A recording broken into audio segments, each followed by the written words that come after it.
Hello Internet, it's me again, your host Jack Finch, and welcome back to Top 10 Nerd, the channel where we snap our fingers and dissipate into complete oblivion. Just kidding, you can't get rid of me that easily. Today we're keeping on that MCU hype train, but we're breaking things down to a much more tactical level, and we're asking the question that no one's outwardly thinking but wants to know the answer to anyway. Why didn't Thanos go after the Infinity Stones sooner? Now, it might seem like a pretty obvious answer. It's all just narrative structure, he can go whenever he wants, the movies just had to catch up. But in actuality, there's a lot of depth to the diplomatic moves made by everyone's favourite perpendicular grape in need of chapstick and a heart, the big boy blue, Thanos. Now, this guy had an eternal thirst for the aforementioned 6 shiny objects ever since he took his very first deviant baby steps. The Infinity Stones, which, as the collector explains, are 6 separate singularities that came into being after the universe exploded into existence and condensed their essence into brightly coloured rainbow ingots. They represent the very fabric of existence: space, mind, reality, power, soul, and time. Now, in the MCU, we first hear the name of the Mad Titan spoken in 2014's Guardians of the Galaxy. Our partnership with Thanos is at risk. After his newfound alliances were forged with Ronan the Accuser and inadvertently Loki in their respective campaigns on Xandar and Earth. But if we rewind the tape a little further back to 2012, we can recall the general status of the Infinity Stones way back when, and how Thanos began strategizing his master plan to seize control of the universe's infinite power and eventually give his thumb and forefinger that casual little snap. In 2012's The Avengers, directed by Joss Whedon, we first become aware as an audience of the existence of the Infinity Stones with Loki's incarnation of the Tesseract, aka Earth's secret vessel for the Space Stone. Now, this thing was kicking about for an awfully long time in relative obscurity, locked away in a sculptured mural of the Asgardian world tree Yggdrasil, and then popping up again in World War II with Johann Schmidt, aka Red Skull, before finally being picked up by Howard Stark and locked away to science. But what was Thanos doing? Well, Thanos had the Mind Stone, but it didn't grant him the knowledge of knowing the exact location of the other 5 stones, and he knew that one single stone was insufficient for his plan of universal domination. So he hid it in a scepter and gave it to Loki in the hope that Earth's resistance would be easily wiped out. But as Thanos' most loyal servant says in the post-credit scene of the Avengers, to challenge them is to court death. So where were the other stones at this point? As we've said, the Mind Stone was wrapped up in the scepter, the Soul Stone's location was unknown, as well as the Power Stone, which he tasked Ronan of finding. The Time Stone was under the protection of the Ancient One, and the Reality Stone, aka the Ether, was buried deep in an unknown location by Odin's daddy, Bor. And finally, the Space Stone was locked up on Earth, as we know, which Thanos had given Loki the privilege of retrieving. Loki fails though, as we also know, and the Tesseract is given to the safeguard of Asgard. On top of this, the Mind Stone scepter was shattered and then given to the Avengers.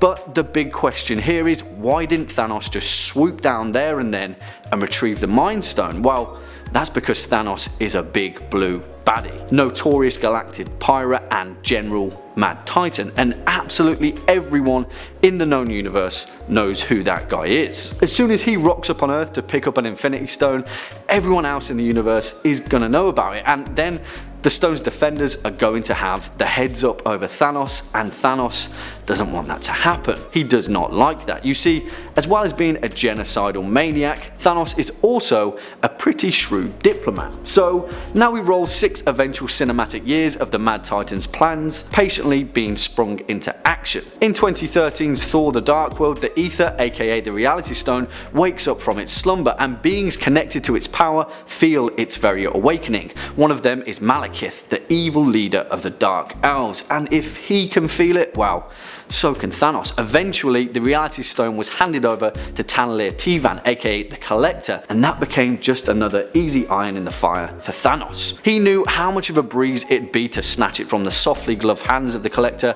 and so he waited, as he tends to do. And then we get to 2014's Guardians of the Galaxy, which focuses on Ronan's quest for the Power Stone under the instruction of Thanos. Well, turns out that Ronan was power hungry enough to pull turncoat and betray the Mad Titan himself, which would have potentially posed a big enough threat for Thanos to worry about. Luckily for our boy though, Peter Quill and pals destroyed Ronan through the magical power of friendship, and the Power Stone ended up under the vulnerable guard of the Nova Corps, and thus our Titan again remained in waiting. When 2016 rolled around, we had an Infinity Stone wombo combo with Civil War and Doctor Strange. After Tony Stark had managed to input the power of the Mind Stone into his old pal Ultron's final form Vision, the Mind Stone's new form of sentient life was soon left vulnerable from the outcome of Avengers Civil War. You see, the gang broke up and the guard surrounding the Infinity Stone was thinner than a Waluigi mustache. This was essentially the first thread that Thanos was waiting to unravel.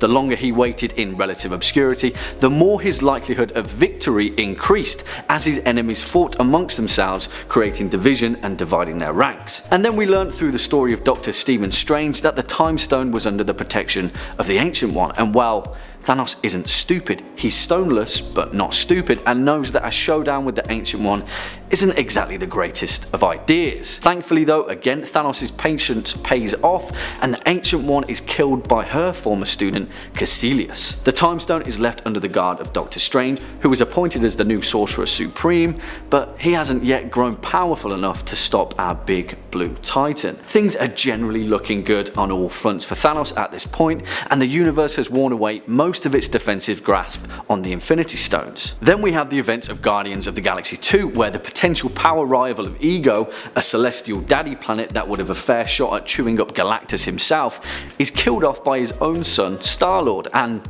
so Thanos only then has the Soul Stone and the Space Stone to contend with. We learn from Guardians 2, after Thanos tortures his adoptive daughter Nebula, that Gamora had found the secret map to the Soul Stone, but she destroyed it to keep it out of the reach of her not-so-father Thanos. He learns that the Soul Stone is pretty much unobtainable unless he confronts his favourite green daughter to get it. Those feels. And then we get to Thanos' biggest roadblock in the quest to split the universe in half. King of Asgard, god of war and wisdom, protector of the 9 realms, the All-Father himself, Odin Borson. Odin is so powerful that during one instance in the Marvel Universe, he defeats both Thanos and the Silver Surfer at the same time without breaking a sweat. Also, he headbutts Galactus and breaks both of their helmets in the process. Yeah.